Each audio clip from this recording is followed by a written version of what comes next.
반갑습니다. 제 영상을 클릭해 주셔서 대단히 감사합니다. 오늘은 평소에 세련된 반전 그림의 주인공인 뱅크시에 대해 알아보기로 합니다. 모든 인적사항이 정체불명인 영국의 화가, 그래피티 아티스트, 사회운동가, 영화감독으로 스스로를 예술 테러리스트라고 칭하는 사람입니다. 2021년 6월 22일, 뱅크시의 일부 작품이 뱅크시 자신의 익명성으로 인해 저작권 및 사용 허가가 박탈되었습니다. 이에 따라 뱅크시가 자신의 작품의 권리를 다시 취득하기 위해 정체를 공개할 것이라는 소문이 돌았습니다. 하지만 자신의 그림을 경매 성사 직후 파쇄시킬 만큼의 반골 성향을 지닌 뱅크시이기에 정체를 공개하지 않았습니다. 이처럼 신비주의를 유지하며 오랜 기간 활동을 해온 작가로서 여러 교과서에서 다루어지는 인물입니다. 2023년 영국 켄트의 헤르너베이에서는 뱅크시로 추정되는 중절모를 쓴 남자가 작품과 인물을 사진으로 찍었는데 아무 말도 없이 사라졌습니다. 작품은 아침을 깨우다였는데 건물과 함께 파괴되며 아침이 부서졌다가 되었다고 합니다. 세련된 저항정신의 작가인 뱅크시의 특징을 살펴보면 진짜 궁금해졌습니다.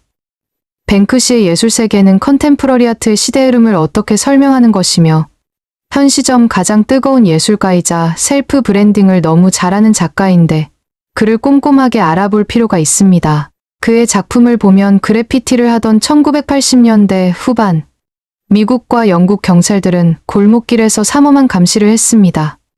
그래피티 아티스트들을 잡기 위해서, 그래서 처벌하려고 하였습니다. 그들이 그려내는 그래피티는 도시 경관을 해칠 뿐만 아니라 불법이기 때문입니다. 뱅크시 역시 많은 그래피티를 그렸고 현재까지도 작품 활동이자 불법행위인 그래피티 작품 때문에 얼굴을 공개하지 않고 있습니다. 뉴욕에서는 지명수배자이기도 합니다. 그래피티를 그리기 위해서 뱅크시는 늘 밤 늦은 시간에 그림을 그려야 했습니다. 사람이나 경찰은 피해야만 했었고 뱅크시는 이런 자신의 모습을 쥐에 비유해 그림을 그리기도 했습니다. 사람들에게 쫓겨다니며 멸시받는 존재의 골목길 하수구, 가장 깊은 곳에 숨어 사는 사람이 없을 때에야 슬며시 모습을 드러내는 쥐. 그렇다면 뱅크시는 작품을 통해 어떤 이야기를 하려고 이토록 멸시받는 종괴를 자처한 것인지 더욱 궁금해졌습니다. 평화를 상징하는 비둘기가 방탄조끼를 입고 있고 동시에 총구에 겨눠진 모습입니다.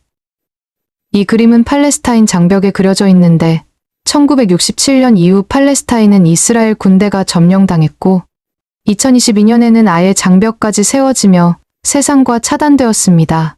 이는 국제법상 명백한 불법이고 이 장벽은 베를린 장벽보다 3배나 높고 길이는 700km나 된다고 합니다. 뱅크시는 팔레스타인을 들어 세계에서 가장 큰 야외 감옥이라고 언급하고 이 장벽에 많은 그림을 그렸습니다. 전쟁에 반대하고 평화를 이야기하고 희망을 노래하는 그림들로 그렸습니다.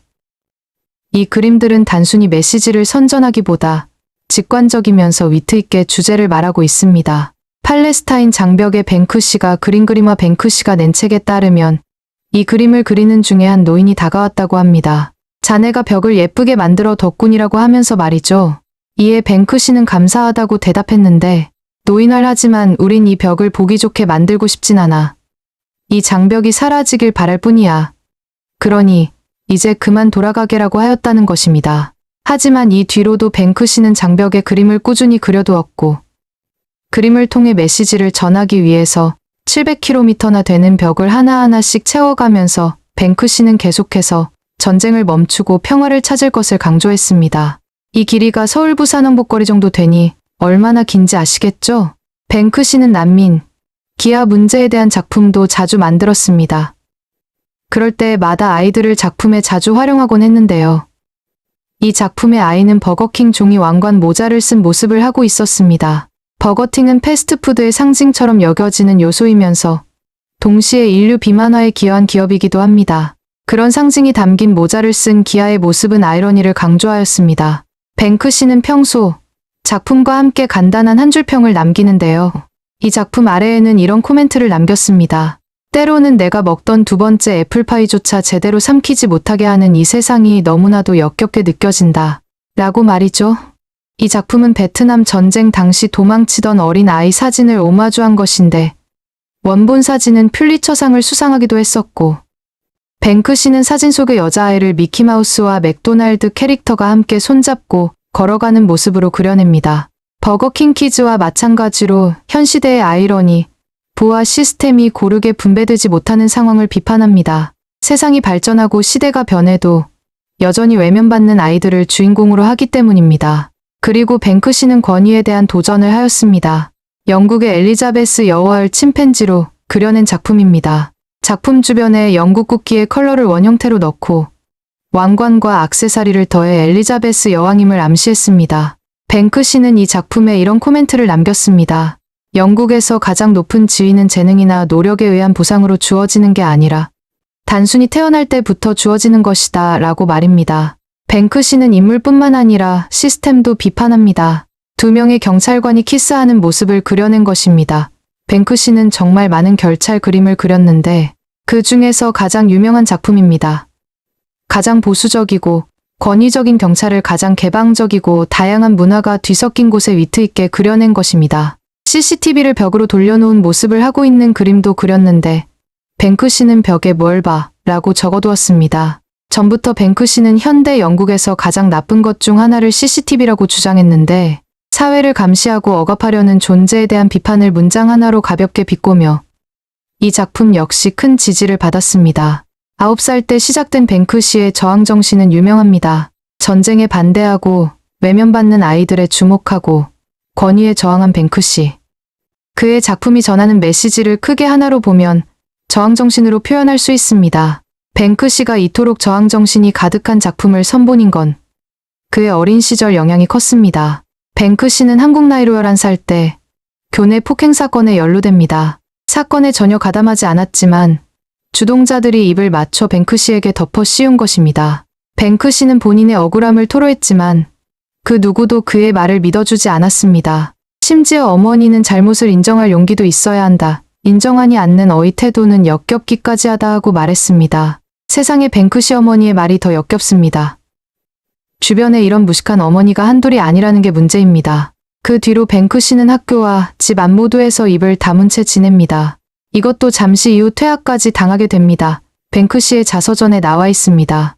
그래피티 문화와 뱅크시의 접합이 여기서부터 시작됩니다. 그래피티는 자신의 이름을 거리에 그려내는 문화에서 출발했습니다. 이를 태깅이라고 합니다. 태깅은 지하철 열차, 건물 벽면, 굴다리 등 도시 곳곳에 새겨졌습니다. 이를 막으려는 단속이 시작되었지만 밤이나 새벽 빠르게 그림을 그리고 도망가는 그래피티 아티스트를 잡는 건 쉽지 않았습니다. 한 학자는 그래피티 아티스트를 들어 박탈당한 자기 정체성을 찾기 위한 전술이라고 표현했습니다. 뱅크시는 어린 시절 겪은 부당한 일로 방황을 거치며 권력에 대한 저항 정신을 싹 틔웠습니다. 그리고 이 저항 정신을 단순한 피해의식으로 남기지 않기 위해 더 세밀한 표현 방식을 다듬어 나갔습니다. 누구나 이해하기 쉽고 공감할 수 있는 요소를 위크 있게 그림에 배치했습니다. 뱅크시의 그래피티는 금세 많은 팬을 만들었습니다. 하지만 동시에 동료들에게는 비난받습니다. 뱅크시의 그래피티는 당시 다른 작업들과는 달랐습니다. 그래피티의 정신은 자신의 이름을 공공장소에 새기는 것이고 태깅에서 출발하는데 이 태깅이 주 목적은 동료들에게 과시하기 위함입니다. 더 개방된 장소일수록 동료들의 리스펙을 받을 수 있고 더 크게 그릴수록 실력을 인정받을 수 있는 것입니다. 하지만 뱅크시의 작업은 동료들에게 선보이는 과시가 아닌 대중을 향한 메시지였기 때문입니다. 기존 그래피티와는 달리 스텐실 작업을 주로 활용했습니다. 스텐실은 미리 판을 만들어두고 그 위에 스프레이 질만 하면 되기에 기존 그래피티보다 작업 시간을 대폭 단축할 수 있었습니다. 덕분에 더 많은 대중이 그의 작품을 볼 수 있었습니다. 하지만 그래피티는 위험을 감수하며 과감함을 보여주는 것이 곧 실력이기에 그래피티 동료들은 뱅크시의 작업을 떨거지 걸레짝이라고 불렀습니다. 안전한 집안에서 기초 작업을 다하고 위험한 현장에서는 몇 초 만에 작품을 뚝뚝가 그려내버리니까 뱅크시는 동료들의 비난을 잘 알고 있었습니다. 뱅크시와 전통적인 그래피티 아티스트들이 고수하는 여러 가지 규칙이 있고 난 그걸 존중한다. 나는 그래피티 아티스트가 될 수 없다. 그러니까 누가 내게 뭘 해야 할지 알려줬으면 좋겠다라고 말입니다. 이후 뱅크시는 길거리가 아닌 다른 공간에서 본인의 저항 정신이 담긴 작업을 선보였습니다. 도둑전시라고 하는 저항정신은 미술시장으로 뻗어나갔습니다. 만약 배우가 영화계를 혐오하고 모델이 패션계를 혐오한다면 살아남기 힘들겠지만 뱅크시는 예술가입니다. 대중을 상대로 합니다. 더불어 그래피티로 얻은 팬덤도 등에 업고 미술시장의 지나친 엘리트주의와 권위의식, 허상을 비판하기로 결정합니다. 그리고 테이트 루브르 모마 같은 유명 미술관에 도둑전시를 진행하고 각 미술관에서 주로 선보이는 작품의 특징이나 컨셉을 고려해 작품을 몰래 걸었습니다. 또 하나는 파괴예술입니다.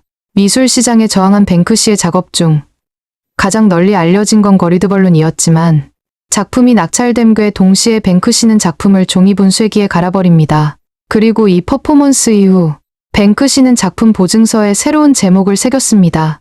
러브 이즈 인 더 빈. 낙찰 당시 가격은 약 15억 원이었지만 현재 가치는 3조 2650억 원으로 추정됩니다.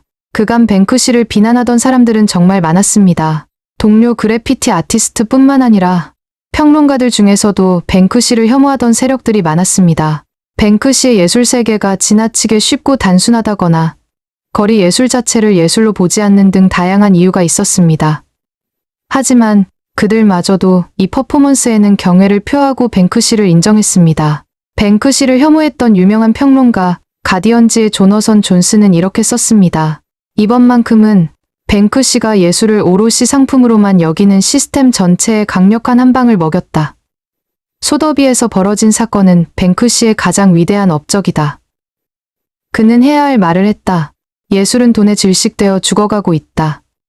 시장은 상상력을 돈벌이로, 반영하는 예술을 권력자의 집을 꾸미는 장식물로 바꾼다.